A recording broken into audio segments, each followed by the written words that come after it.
안녕하세요. 오늘은 인천 검단 신도시에 위치한 디에트르 더힐 단지와 그 주변을 둘러보면서 앞으로의 투자 가치와 발전 가능성까지 함께 살펴보겠습니다. 검단 신도시는 2기 신도시 중 하나로 서울 접근성과 교통 호재 그리고 대규모 택지 개발이 맞물리면서 많은 관심을 받고 있는 지역입니다. 그 중에서도 디에트르 더힐은 고급화된 브랜드 이미지와 우수한 설계 그리고 쾌적한 생활 환경으로 주목받고 있는 단지인데요. 단순히 아파트 내부뿐만 아니라 주변 상권과 교통, 학군, 생활 인프라까지 꼼꼼히 짚어보겠습니다. 일단 이 단지는 더힐이라는 단어가 붙었습니다. 이유가 뭘까요? 언덕, 즉 산 밑에 있다는 이야기입니다. 지대가 좀 높겠죠? 먼저 디에트르 더힐 단지를 살펴보겠습니다. 이 단지는 대규모 브랜드 아파트로서 세대수가 많아 커뮤니티 시설이 풍부합니다. 1417세대의 대단지 아파트입니다. 피트니스 센터, 실내 골프 연습장, 농구장과 축구장, 카페테리아 및 수영장 등이 단지 내에 위치하며 입주민을 위한 편의시설이 다양하게 갖춰져 있습니다. 세대 구성은 전용 면적 30평대부터 40평대까지, 신혼부부부터 4인, 5인 가족까지 다양한 수요를 고려한 구조로 설계되어 있습니다. 특히 채광과 통풍이 좋고 높은 지역에 위치해 있기 때문에 탁 트인 전망도 확보할 수 있습니다. 무엇보다 중요한 건 디에트르 브랜드 특유의 마감 퀄리티와 커뮤니티 시설이 다른 단지 대비 한 단계 높다 라는 평가를 받는다는 점입니다. 이 아파트는 두 가지 사건 사고가 있었죠. 하나는 문화재청의 검단 신도시 아파트에 대한 공사 부당 개입 사건이죠. 2021년 9월 6일 문화재청 현 국가유산청이 경기도 김포시에 위치한 인조의 아버지 정원군의 무덤인 장릉문화재 경계의 450m 앞에 지어지는 인천광역시 서구 검단 신도시의 일부 아파트가 문화재청의 허가를 받지 않고 불법으로 건설되었다고 주장하며 건설사와 인천 서구청을 경찰에 고발하며 발단이 된 사건입니다. 이후 재판에서 1심부터 3심 모두 아파트들이 문화재 보존지역에 위치해 있지 않으며 문화재청에 위법한 공사 개입이었다 라는 사법부의 판단을 받아 누명을 벗게 되었다. 문화재 보존지역 내에서 행해진 건설사들의 위법한 건설이라는 문화재청의 최초 주장과는 반대로 실제 법을 어긴 주체는 문화재청이었던 것으로 문화재청은 본인들이 규제할 수 있는 구역을 초과하여 고시하는 등 월권적 권한을 행사하고자 했었지만 명백하게 보존지역의 범위 기준이 법문에 기재되어 있었기 때문에 법정에서 문화재청이 완패하게 되었던 사건이었죠. 두 번째 사건은 수도관 동파 사건으로 이로 인해 천장에서 물이 터져나오는 당시 알려진 검단 신도시 디에트르 리버파크뿐만 아니라 디에르트 더힐 아파트에서도 발생한 것으로 확인됐었습니다. 22년 12월 입주 한 달밖에 안 된 시점에서 한 입주민은 침실과 실외기실 사이 천장에 있는 스프링클러 배관이 터지면서 바닥까지 물이 흥건하게 넘쳐흐르는 침수 피해를 입었죠. 스프링클러 배관이 터지면서 침실뿐 아니라 거실과 다른 침실까지 바닥에 물이 차올랐으며 이후 소화 배관을 잠그고 임시 배관을 설치해 차오른 물을 빼는 작업을 진행했었습니다. 이에 따라 거실 바닥이 들뜨고 침실 두 곳의 마루가 수축되는 현상이 발생했으며 집안 바닥 곳곳에 곰팡이가 발생했다고 입주민은 밝혔습니다. 보상은 잘 받았는지 모르겠네요.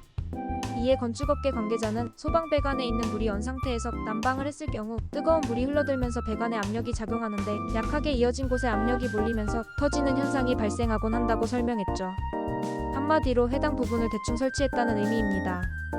한파라고는 해도 지은 지 몇 개월밖에 되지 않은 신축 아파트의 배관이 동파해 물이 철철 흘러넘치는 정도면 배관을 느슨하게 결합했을 가능성도 생각해볼 수 있다 라고 대부분의 사람들이 당시 분석을 했습니다.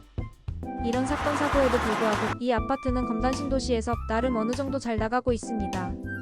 이제 입지와 교통을 보겠습니다. 검단 신도시의 가장 큰 장점 중 하나는 GTX-D 노선의 계획과 인천 지하철 1호선 연장으로 인한 출퇴근의 편의성 증대, 그리고 서울 접근성입니다. 현재는 다소 불편할 수 있으나 원당부터 테리 고속도로 개통, 지하철 5호선 연장 사업이 현실화되면 서울 접근성이 크게 개선될 것으로 보이죠.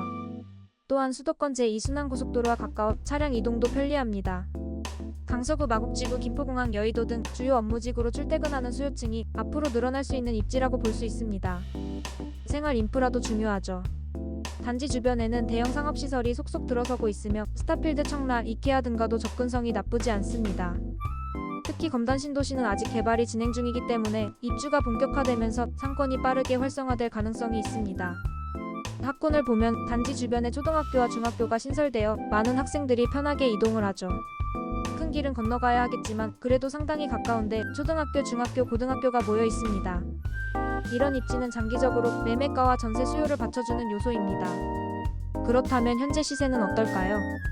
디에트르 더일은 분양 당시 애매한 분위기였지만 이후 2021년 부동산 상승기를 거치며 많은 사람들의 인기를 받을 수 있었습니다. 최근에는 금리 인상과 경기 침체 그리고 신도시 특유의 초기 입주 물량 부담으로 인해 매매가와 전세가가 다소 흔들리고 있습니다. 그래도 국평 34평 기준으로 5억 후반에서 6억 초반에 거래되고 있죠. 분양가 대비해서는 상당히 많은 상승이라 볼 수 있습니다. 과거에는 실제로 일부 중소형 평형은 마이너스 프리미엄 거래도 나타난 바 있었는데 그에 반해서 지금의 분위기는 상당히 좋습니다. 장기적으로는 교통 개선과 생활 인프라 확충이 이뤄지면 다시 수요가 몰릴 수 있습니다. 투자 포인트는 크게 두 가지입니다. 첫째, 서울 접근성 개선이죠. GTX-D 지하철 5호선 연장이 현실화되면 입지가 한 단계 올라갑니다. 둘째, 신도시의 성장 단계죠. 현재는 기반 시설이 부족하지만 시간이 갈수록 생활 편의성이 좋아져 주거 선호도가 높아질 가능성이 큽니다. 물론 직장이라고 부를 수 있는 일자리가 주변에 생기지 않는다면 일산과 같은 전형적인 베드타운이 되어 생각보다 가격이 높이 상승하지 않을 수도 있습니다. 그럼에도 서울과 지리적으로 가깝기에 어느 정도 희망적인 부분이 보입니다. 물론 리스크도 존재합니다. 첫째, 검단 신도시 전체의 공급 물량이 많아 단기간에는 가격 조정이 불가피할 수 있습니다.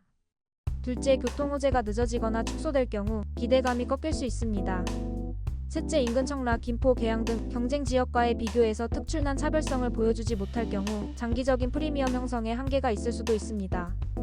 그렇다면 앞으로의 전망은 어떨까요? 검단 신도시는 수도권 서북부의 거점 신도시로 새롭게 자리매김할 가능성이 큽니다. 특히 서울과 인접한 입지, 대규모 인구 유입, 교통망 확충이라는 세 가지 요인이 맞물리면서 장기적으로는 안정적인 주거 수요를 확보할 수 있습니다. 투자 측면에서는 단기 매매 차익보다는 중장기 보유 전략이 적합합니다. 특히 전세 가율이 안정적으로 유지된다면 임대 수요를 활용하면서 가격 상승을 기다리는 방식이 유리할 수 있습니다. 또한 검단 내부에서도 입지와 브랜드, 학군에 따라 차별화가 진행될 것이므로 디에트르 더일 같은 대장급 단지는 상대적으로 더 안정적인 자산 가치를 지닐 가능성이 있습니다. 오늘은 검단 신도시 디에트르 더일을 중심으로 단지 내외부 환경과 투자 포인트, 리스크, 장기 발전 방향성까지 살펴봤습니다. 결론적으로 단기적으로는 공급 부담과 경기 불확실성 때문에 조정이 있을 수 있으나 장기적으로는 교통과 인프라 확충에 따라 가치가 상승할 수 있는 입지입니다. 특히 신도시 초창기에 매입하는 투자자에게는 기다림이 핵심 전략이 될 수 있습니다.